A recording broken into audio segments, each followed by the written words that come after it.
ভিডিওটি লক্ষ্য করুন, দেখুন লোকটা ইচ্ছে করে মেয়েটাকে দেখতে পেয়ে পাথরে পা দিয়ে পড়ে গেল এবং ব্যথা পাওয়ার অভিনয় করতেছিল।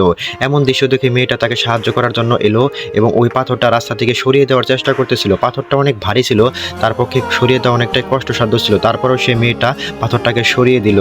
এমন অবস্থায় লোকটি কী করলো, মেয়েটার ওয়েলেট থেকে 2 বান্ডিল টাকা ছিল, এই টাকাগুলো নিয়ে সে খুশিতে পালিয়ে গেল। মেয়েটা বুঝতেই পারলো না। এই দৃশ্যটা বাইরে থেকে একটা লোক দেখতেছিল। ওই লোকটা দৃশ্যটা দেখতে পেয়ে ওই চোরটাকে ধাওয়া করলো, তার পিছন পিছন চড়লো এবং লোকটাকে খুঁজে পেল। সেই লোকটা ফোনে কথা বলতেছিল। এমন দৃশ্য দেখে সে কি করলো, তার পকেটে টাকাগুলো বের হয়েছিল অর্ধেকটা, ওই টাকাগুলো আবার নিয়ে নিল লোকটি সেই টাকাগুলো নিয়ে ওই মেয়েটাকে খুঁজতেছিল। লোকটি কৌশলে মেয়েটার ওয়েলেটে টাকাগুলো ভরে দিল। মেয়েটি বুঝতেই পারলো না। উপকার করলে উপকার প্রতিদান আল্লাহ তাআলা এভাবেই দিয়ে থাকেন। ভিডিওটি ভালো লাগলে লাইক কমেন্ট শেয়ার করে সবাইকে দেখার সুযোগ করে দিবেন।